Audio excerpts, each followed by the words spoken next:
Ladies and gentlemen, please welcome Kelly Loeffler, United States Administrator of the Small Business Administration.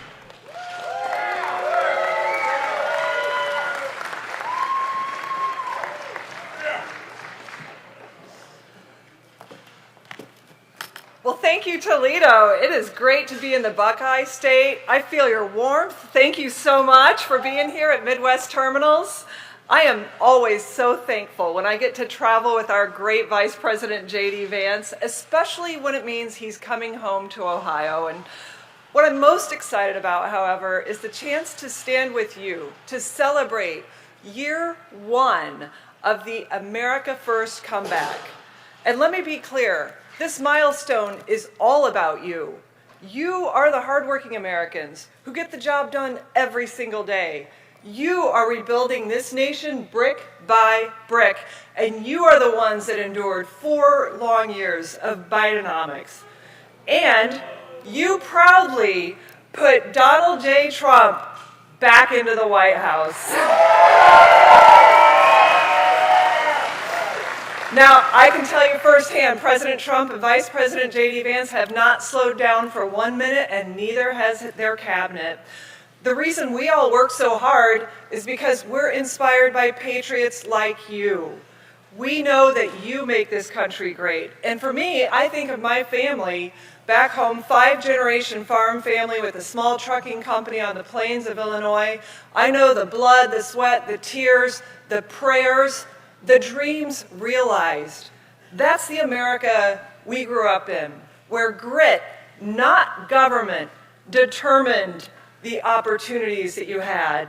And this administration is working with urgency because of it. We're working with resolve, and we are working unapologetically to make America great again. Now, you know what we're doing. You've seen it. We're cleaning up massive fraud, massive government waste that sent millions of dollars to Somalia, and the open borders that created chaos and imported crime to your cities and towns. And now, after 4 disastrous years, it only took President Trump 1 year to start fixing it. He didn't break it, but he is fixing it. He restored America's, yeah, let's give him a hand. Yeah. Now, you've seen him. He's restored our strength and dignity on a world stage. He ended the globalist trade deals that shipped our jobs out of this country, and he brought back American energy dominance and American industry.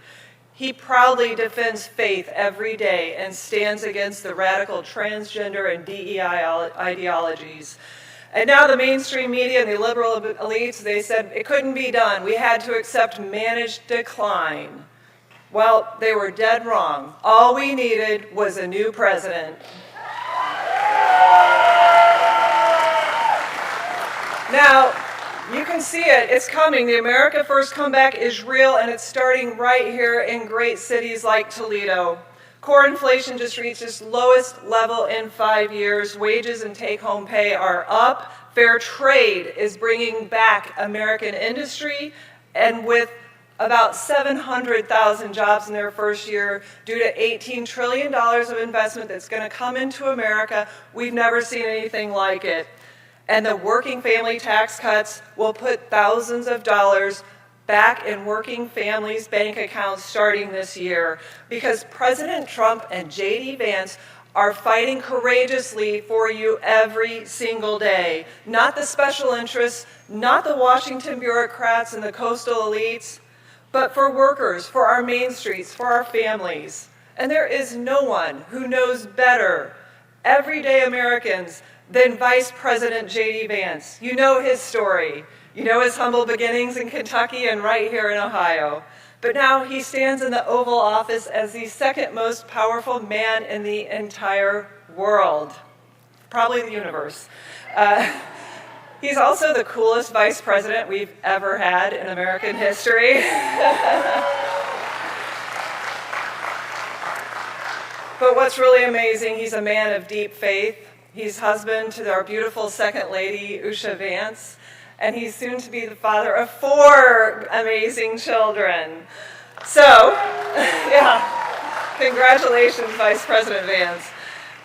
He and President Trump do it all for you, for hardworking Americans, and it's why he's come back home today, because he's standing proudly with you to restore the American dream for generations to come.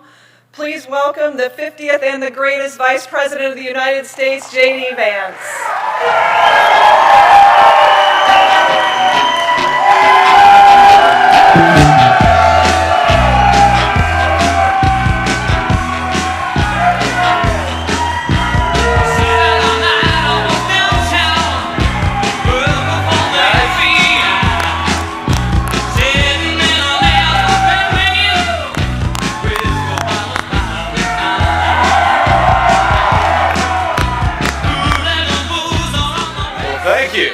It is, I gotta say, it's great to be back in Toledo, but it is cold.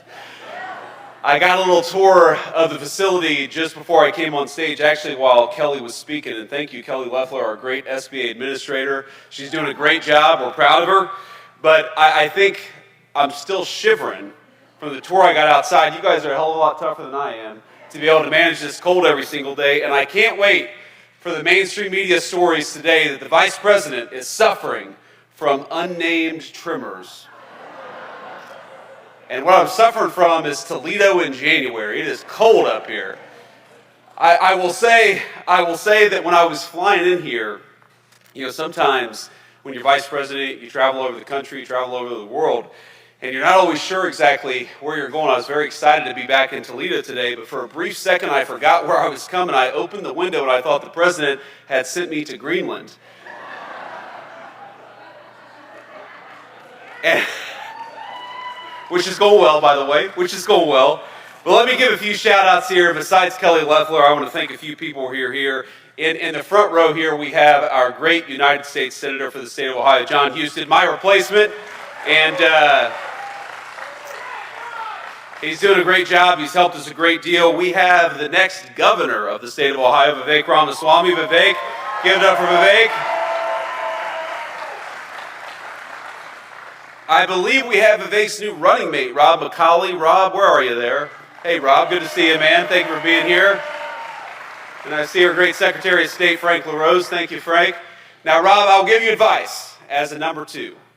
Here's my advice. What you need to do when you're governor, or when you're lieutenant governor and Vivek is governor, because you guys are going to win, and John Husted is going to win in November. We got to make sure that happens, right? You guys are going to get out there and make sure these guys win. We're going to be with you every step of the way, but when Rob is lieutenant governor, the secret to being a successful number two is to take credit for every single good thing the administration does.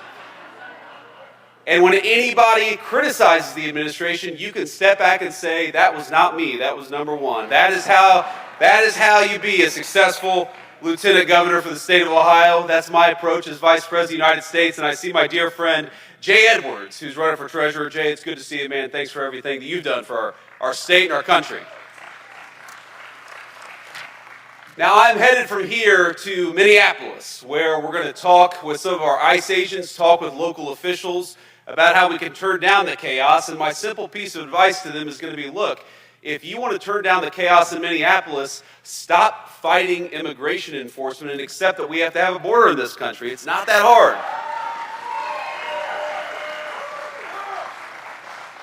If you look all across our country, what's happening in Minneapolis is happening almost nowhere else in the United States of America. And that's because whether it's in Texas or Tennessee, it's in red states, it's in blue cities, even within our country, most people are cooperating with the simple principle that we ought to be able to enforce our immigration laws and get illegal criminals the hell out of the United States of America. It's really not that complicated.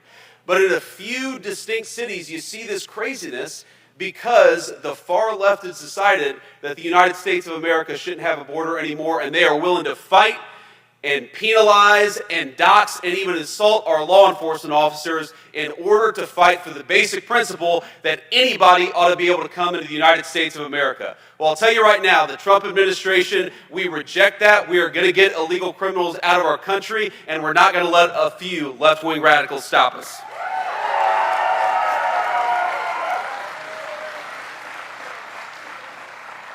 But I'm here in Toledo to talk about the great American comeback, and that is what I believe. We are 1 year in. We are 1 year in to raising wages for workers instead of declining wages for workers. We're 1 year in to $18 trillion of new investment for the United States of America instead of investment going to every other country but the United States of America. We're 1 year in to getting illegal aliens out of our country so that American homes can go to American citizens, which is exactly where they ought to go. And we are 1 year in to seeing lower inflation and bigger paychecks and more opportunity for the American worker. Ladies and gentlemen, I think that we are on the cusp of the greatest economic year in the history of the United States of America because we're doing something new for a change. We're investing in you. We're investing in American workers. We're investing in American businesses, and we're saying to everybody that the United States is open for business, but only if you invest in our great American people and our great American businesses. We are done with the old approach of shipping American jobs overseas and investing in everybody else. We're back to investing in the American worker, and we're not going to stop fighting for you until we return America to the true golden age of great American prosperity.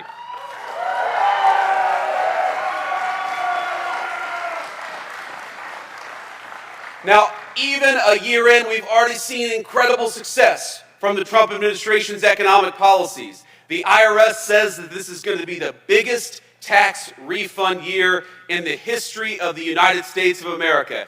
And I know there are a lot of far-left Democrats like Marcy Kaptur who don't like it when the government gives you back your hard-earned money, but the Trump administration believes that you earned it, you ought to keep it, and we ought to keep our hands the hell out of your pocket in Washington, D.C.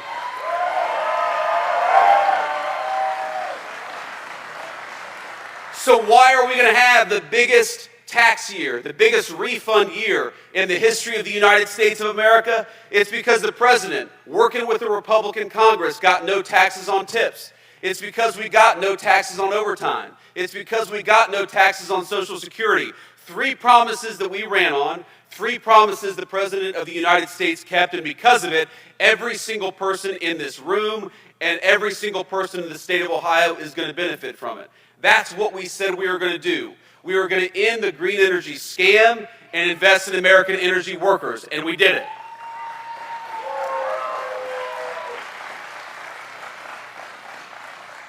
We're going to reward companies for investing in the United States of America and penalize companies for trying to invest in communist China and places all over the world. We said we were going to do it, and we did it.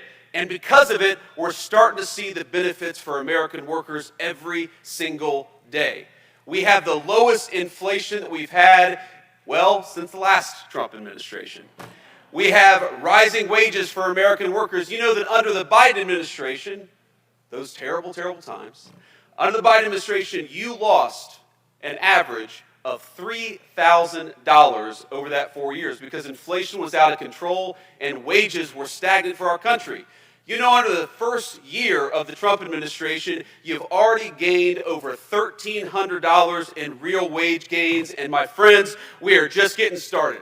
Because what the President of the United States says every single day is we are not done fighting for the American worker until we get everything back that the Biden-Harris administration took away and more beyond that. I don't want you to just struggle to get by. I don't want you to worry about paying your credit card bill or your medical benefits. I don't want you to think, do I buy prescription drugs or do I buy food? That is the legacy of the Democratic Congress under the Biden-Harris administration, and it's something we can't go back to. A lot of you know my story. I mean, this is my home. You all, well, you voted for me, at least most of you did. So, actually, in this room, I probably got about 100% of the vote. I think I see a few people who weren't old enough to vote for me in 2022, but look, you know my story. You know the fact that I grew up in a family. I was raised by a grandmother who would look at her credit card statement every single day and wonder, what can we afford? Can I buy my medicine this month, or do I need to focus on food? Can we take a little bit extra maybe and buy those pills that she needed in order to stay healthy and keep our family afloat? These are the decisions that way too many families had to take under the Biden administration. And under the Trump administration, we want better for you. And we're fighting better for you every single day. We want you to have enough prosperity to, yes, buy the things that you need, to, yes, buy those medications and put food on the table, but maybe to take a little vacation. Because if you work hard every single day, you ought to be able to enjoy the fruits of your labor. Maybe you want to buy something extra for your kids. Maybe you want to do something that you couldn't do when you were a kid, because that is the promise of the American dream, that we leave the next generation a little bit better off than the generation that came before. And what we had under the Biden-Harris administration is lower wages. We had higher prices. We had more people struggling to get by, and more people who gave up on the essentials instead of buying the things that they needed to buy. What we have under the Trump administration is a totally different approach. And what we're trying to do, and what we've already done a lot over the last year, is made you wealthier, has made your communities safer, has gotten those illegal aliens out of the United States of America, and is trying to rebuild that all-important American dream. So I have a very simple question. Do we, 1 year into this great American recovery, do we want to go back to the failed policies of the Biden-Harris administration? No, we don't. So let's keep doubling down on American prosperity. Let's keep doubling down on the American worker. And let's tell Marcy Kaptur and the rest of the crazy congressional Democrats that we are not going back. We are going forward to a brighter future for every single one of our citizens.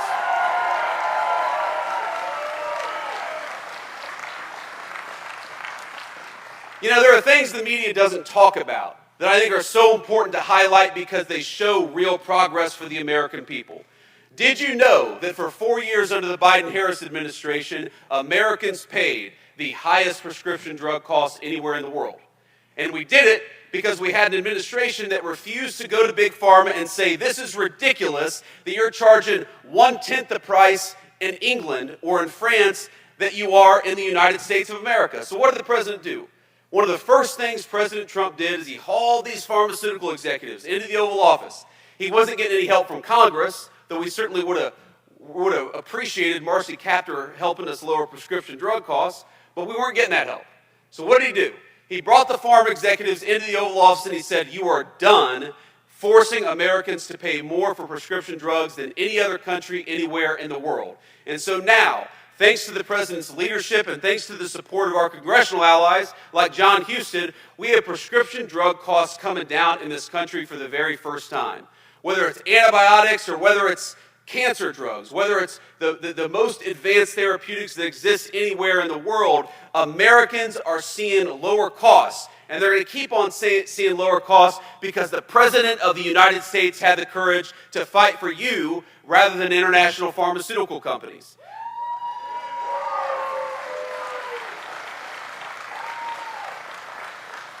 Now, the media doesn't talk about that because, of course, it makes us look good, but these are the victories that depend on having smart, wise leadership in Washington, D.C. You know, another thing the media doesn't talk about is that under 4 years of the Biden administration, the average cost of a home in the United States of America nearly doubled. And in certain jurisdictions, it actually got way worse than that. There are certain places where the cost of a home in 4 years went up by 200%. What's happened over the last 5 months? Rents have gone down over the past 5 months. And so though there's still a lot of work left to do, we're finally seeing more Americans being interested, especially our young families, being interested in buying a home for the first time. We're seeing those rents come down. We're seeing the cost of housing flatten out a little bit. And one of the biggest reasons is because on the one hand, we lowered the regulatory burdens to build houses in this country, while on the other hand, we got illegal aliens out of the United States of America who are taking American homes. That is how you lower prices. Focus on American workers and invest in American home building. You don't give all of our homes to illegal aliens. That is the legacy of the Biden-Harris administration.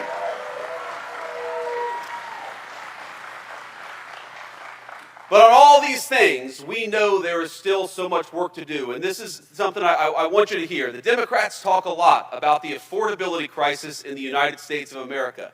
And yes, there is an affordability crisis, one created by Joe Biden's policies. You don't turn the Titanic around overnight. It takes time to fix what was broken.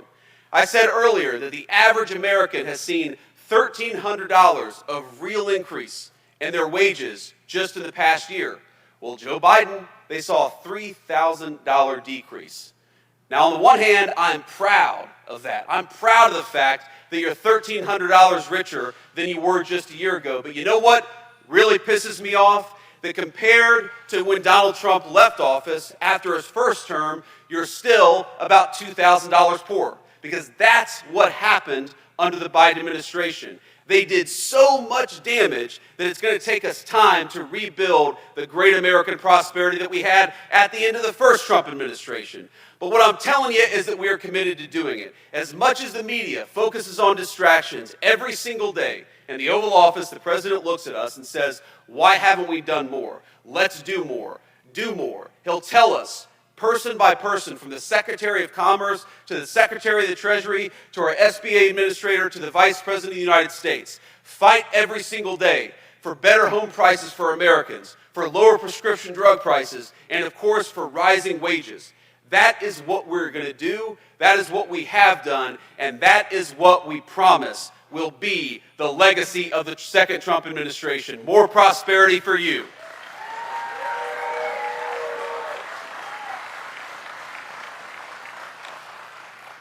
Now, I want to take a few questions from the media, but before I do, I just want to close with this thought. So, you know, growing up in Middletown, Ohio, which is pretty much due south on I-75, a lot of you probably spent time in Middletown in the same way that growing up I spent a fair amount of time in Toledo.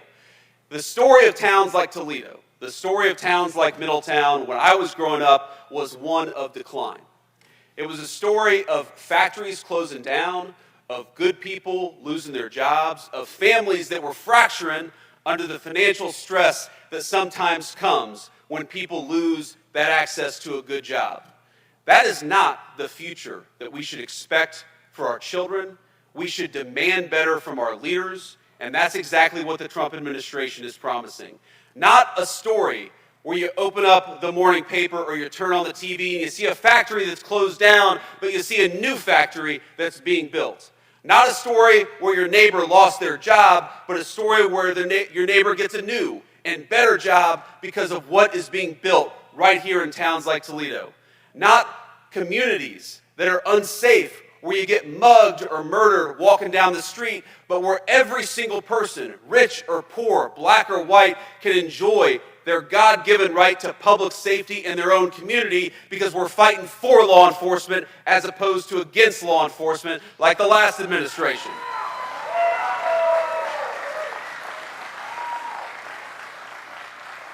I want the grandmothers, like my grandmother, who are raising grandkids they weren't necessarily planning to raise. I want them to not have to choose between putting food on the table or buying their medicine.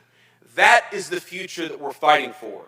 And that is what the Democrats in D.C. have fought against every single day of this administration. Now, I don't want to say all Democrats, because my mamaw, the woman who raised me, was one of those blue dog Democrats. She was socially conservative, she was patriotic, but she was a Democrat. And I know that in Toledo, there are a lot of those Democrats still today.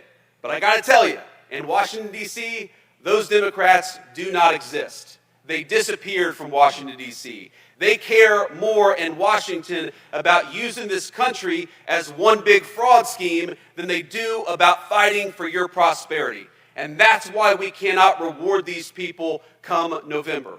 What are they actually fighting for? Well, we know what they're fighting against. They hate Donald Trump obsessively, and they talk about it every single day. They want men to play in women's sports, which is crazy, but even aside from it's crazy, why the hell are you talking about that instead of figuring out how to fight for the American people? They want the Somali fraud ring in Minneapolis, and frankly in other states too, to continue. While a lot of Americans can't afford the cost of child care, they want to take the very programs that we use to make child care more affordable and give them to fraudsters who are illegally in our country to begin with. These are not politicians who care about you. They care about keeping the fraud going. And the question in November is very fundamental. It's going to be, do we reward the people like John Husted who cut your taxes who fights for lower housing costs, who fights for lower prescription drug costs? Or do we reward the crazy far-left Democrats who think that America is one big get-rich scheme for fraudsters? That's it. That's simply the question. So I'm asking you, are we going to fight for the people who are fighting for the American dream?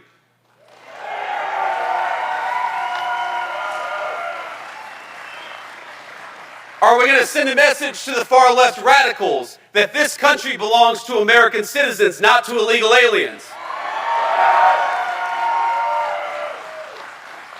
Are we going to fight for the American dream for people like my grandmother and people like your children every single day?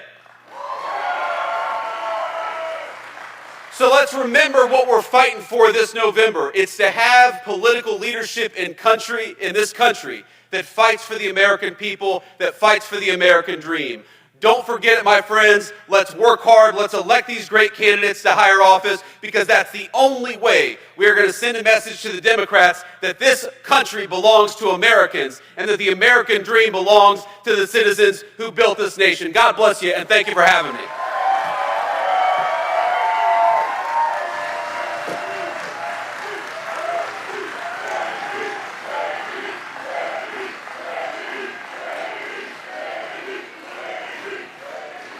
Now, I appreciate that, but I'm going to take a few questions from the reporters, and then we're going to hit the road.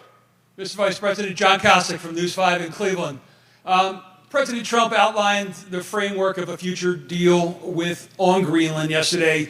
NATO this morning, however, said the Secretary General did not propose any compromise on sovereignty.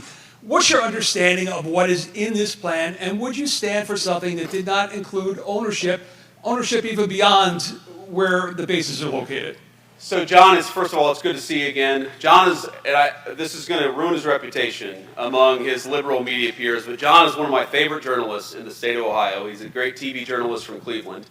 And I used to joke with John that if he ran for high office, maybe back in 2012, 2013, he would have won, because his name is almost exactly the same as John Kasich. And that if he ran in 2024, he would have got his ass kicked. So it's amazing how things change, John. But I see you're still doing great things on Greenland. First of all, we're here to talk about the great American comeback. And that's what the president is focused on. That's why the president went to Davos. You know why? Because he wants more investment from all over the world in the United States of America. You'll hear this number thrown out, $18 trillion of new investment. You know what that means? That means new factories, that means new plants, that means new oil refineries and new energy facilities in the United States of America. Because for so long, our government had the policy that we were going to invest in other countries. No. We want other countries to invest right here in the United States of America, and that's why the president went to Davos, to say that America is open for business, but America is open for business so long as you're building right here in Toledo and all across our great country. That is the message. Now on Greenland. Simple fact is, Greenland matters to American national security because our entire missile defense relies on security in the Arctic. This is something the media who's obsessed with Greenland, they completely forget why Greenland matters. What if, God forbid, I'm not saying it's going to happen anytime soon, but what if a foreign country launched a missile at the United States of America? We would need control over the Arctic in order to shoot that missile down. Our entire missile defense system depends on that Arctic security. Meanwhile, the Chinese and the Russians and even the Danes who control Greenland admit that they want to control that facility. They want to control that island, that landmass. That would make us weaker. That would make our country more endangered. That would mean that if the president is negotiating with a foreign leader, he would have less leverage because they would be able to realistically threaten the sovereignty and the territorial safety of the United States of America. We're not going to let that happen. The negotiations with NATO are going fine. I believe, having seen this for the past year, that when the president sets his mind to accomplish something in negotiation, he accomplishes it. And fundamentally, NATO and the Danes and everybody else have to recognize the simple fact that this matters, not just to American security, but to world security. So we're going to keep on trying to make sure that we secure that landmass so that we can protect the American people, as we've done and will continue to do. Thank you. Whoever's next. The lights are very bright, so I can't see, but whoever's got the microphone, just shout out a question. Mr. Vice President, Henry Gomez, NBC News. President Trump this week said that ICE has made some mistakes. I'm curious what steps the administration is taking to rectify those, and do you think your presence in Minneapolis today will calm the tensions there? Well, certainly one of my goals is to calm the tensions, to talk to people, to try to understand what we can do better. You know, when the president says that that mistakes have been made, you know, my thought on that is that, well, of course there have been mistakes made, because you're always going to have mistakes made in law enforcement. I mean, we all know this. Probably every single person in this room knows a police officer. 99% of our police officers, probably more than that, are doing everything right. Some people are going to make mistakes. That's the nature of law enforcement. But the number one way where we could lower the mistakes that are happening, at least with our immigration enforcement, is to have local jurisdictions that are cooperating with us. There are some very basic things that would make Minneapolis look Memphis, Tennessee, a blue city where you do not have this chaos in immigration enforcement because the local police and the local authorities are cooperating with us. So when you look at Memphis, Tennessee, or Austin, Texas, or any other community virtually across the United States of America, and you don't see the same level of chaos in Minneapolis, the natural conclusion is that it's not what ICE is doing in Minneapolis, it's what Minneapolis authorities are doing to prevent ICE from doing their jobs. And that's exactly what's happening. So, let me give you just a couple of very real-world examples of some of the problems that we face. So let's say you have a sex offender. We've arrested a number of sex offender illegal aliens in Minneapolis just in the last couple of months. But that person, because they're an illegal alien, we don't know where they live. We don't know their address. If local authorities were cooperating with us, it would be easier to send an ICE agent to the person's house to arrest them, to have local law enforcement protecting our immigration officers. They throw the sex offender in the back of a car, deport that person, throw them in jail, whatever, and then they go home safely to their families. That's not what's happening. What's happening instead is that the Minneapolis authorities are refusing to tell us where that sex offender lives. Why are they protecting sex offenders? That's anybody's guess, but it's crazy. Meanwhile, the local police are being told by the mayor, don't help them. So if there are protests, and there are people trying to not just protest, but interfere with what ICE is doing, we don't have the support of local law enforcement to keep the peace. So when I talk about lowering the temperature, those are the two things that we want those local authorities to do. Help us find sex offenders and get them out of their community. And again, this is bonkers. Think about this. If you've got a neighbor who's a sex offender and somebody wants to go and take that person away, I'm going to raise my hand and say, yes, please. Get that person away from my children. What is wrong with Minneapolis authorities? They so hate the idea of enforcing immigration laws that they're telling their people not to get sex offenders out of their community. It's crazy, and it's why we see so much chaos in Minneapolis, but not elsewhere. Sean Hegarty, sir, 13 Action News here in Toledo. In the city itself, affordable housing is a real problem. Supply is low, rents are going up. What specifically can your administration do to increase the supply and get people, especially in the city of Toledo, into long-term, stable, good housing? So we're working on a number of things on this front. First of all, one of the things the president just announced a couple of weeks ago that, again, hasn't gotten a lot of media attention, but I think is very important, is that he said, we want American homes to go to American citizens. That means no illegal aliens buying American homes. It means no mortgages going to people who have no legal right to be in this country. But it also means that we're going to stop large institutional investors from buying up American homes. That was a major announcement from the president, and we're working on that now. And you see this all the time. You see this massive, beautiful new subdivision where every single person there is renting because that subdivision was bought up by a massive institutional investor. That investor, by the way, is very often paying a lower price for their debt than an American citizen. So we give these people special rules. We give them cheaper access to money, and then we let them buy homes that by right go to American families. That is one of the main reasons why we believe homes have gotten unaffordable in this country. So again, the last administration did nothing about it. We're going to do something about it. We've already started. Here's another thing. If you look at the 20 biggest metros in the United States of America, the 14 with the most illegal aliens have seen the biggest decrease over the past year in rent prices. Now, why is that? Again, If you get people out of the country who are taking up homes that ought to go to American citizens, that's going to put downward pressure on prices. That's going to make it easier for young American families to afford to buy a home. There are 3 exceptions to that. 3 places where you've seen rents increase as opposed to decrease, and every single one of those places are sanctuary cities. So in addition to causing chaos, being a sanctuary city makes your communities less safe, and it also makes housing less affordable. It is very simple. Enforcing immigration law lowers prices for Americans and makes our communities safer. It's a no-brainer, so we'd encourage local authorities to continue to collaborate and work with us instead of fighting against us. Next question. Good morning, Mr. Vice President. Thank you so much. Kyle Mazza, freelancing for Anadolu Agency today. Ukrainian President Vladimir Zelensky announced at today's summit for the World Economic Forum that Ukraine, Russia, and the U.S. will hold their first trilateral talks Friday and Saturday, the 23rd and 24th, in the United Arab Emirates. Seeing what your reaction is to that, about those talks, and in Minneapolis, sir, the attacks on law enforcement, the attacks on ICE, what is your message to the law enforcement community at this time when they look for the Trump and the Vance administration to calm their nerves, to ease their burdens? Families are reacting to this as well. So as you stand there on that stage today, how does that make you feel? Well, one of the things that we want to do is send a message to our local law enforcement, to our federal law enforcement, that we stand with them. And we're not going to abandon them. We're not going to do what the last administration did, which is throw them under the bus to appease a bunch of left-wing radicals. We're actually going to fight for them. Because I believe, look, I continue to be fundamentally optimistic about our country. I think that whether you're a Democrat or Republican and independent, most people in this country fundamentally still support law enforcement.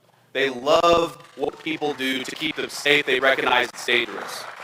But what happened in the Democratic Party over the last few years is they allowed a very small band of left-wing crazies to drive the agenda, and it makes our cops and our federal law enforcement feel less safe. It makes it feel like their government doesn't have their back. Well, I promise them, every single police officer in this country and every single federal law enforcement officer in this country, we have your back, and that's one of the messages I'm trying to send by going to Minneapolis and talking to our ICE officers there. So that's number one. Number two, you talk about attacks on law enforcement. It is insane.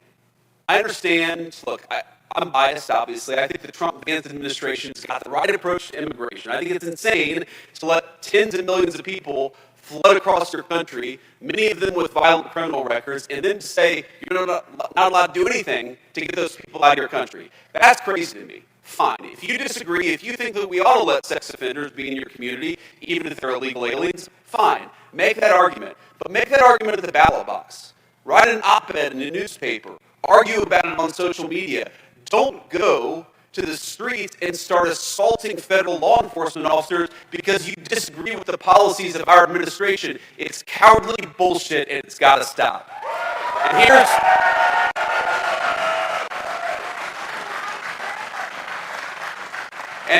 here's the excuse my language to all the kids there. I'm sorry, got a little fired up. I was raised by a woman who cusses a lot, so sometimes I do too. My wife's on me. We're working on it. But here's the final point about this. People who assault federal law enforcement or local law enforcement will be shown no quarter. I just, probably 5 minutes before I got on stage, I got a message from our great Attorney General, Pam Bondi.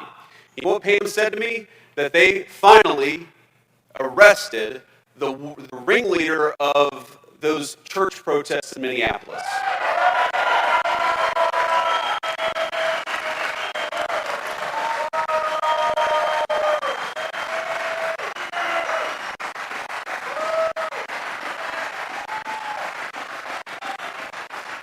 So here's the thing.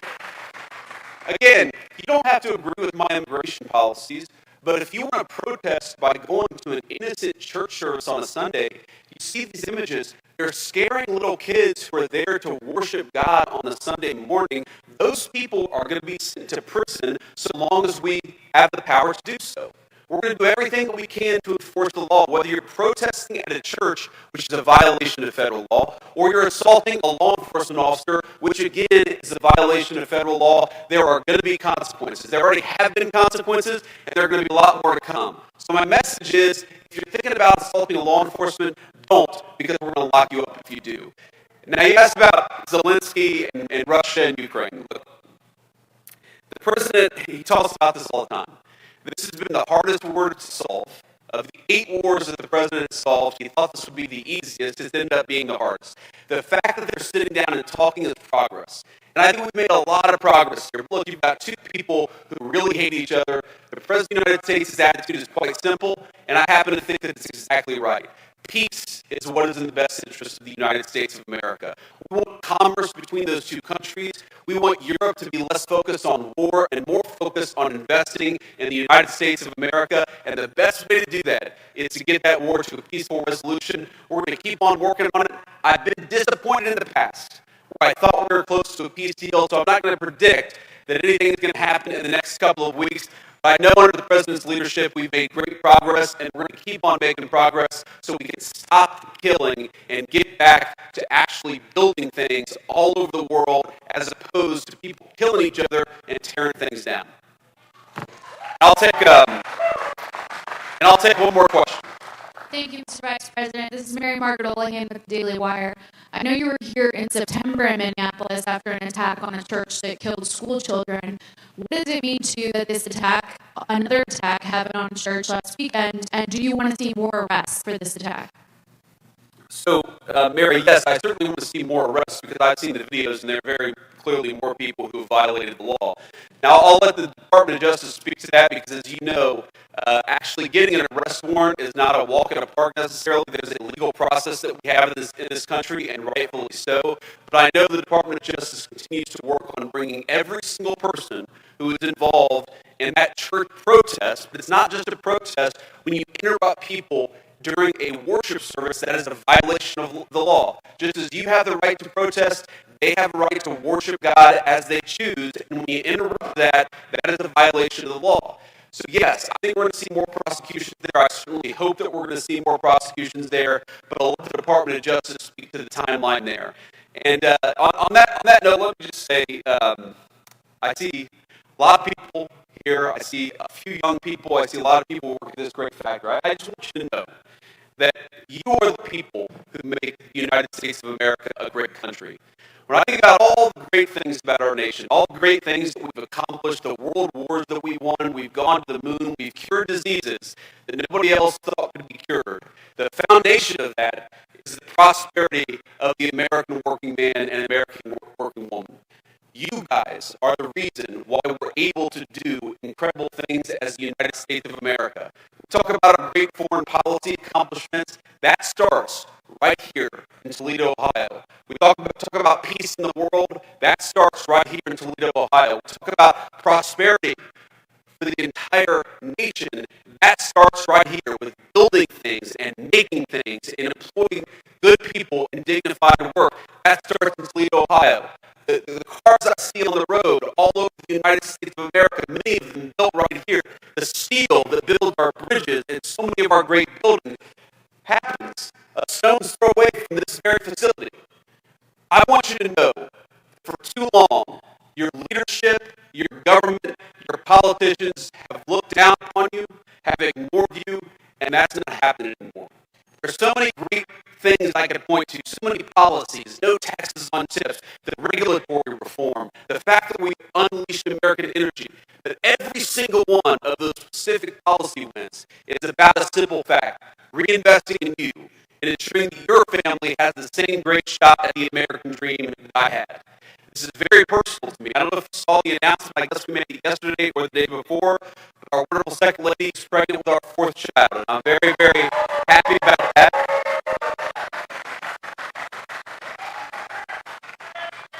You know, we were debating having a 4th child, and I said, honey, you know, the new Trump accounts and the increased child tax credit are coming online. We've got to take advantage of this stuff. She's going to be pissed at me about that one. That's okay. But look, this is personal to me, just as I know it's personal to you. We've got skin in the game. Our great governor candidate, not governor yet, we're getting there.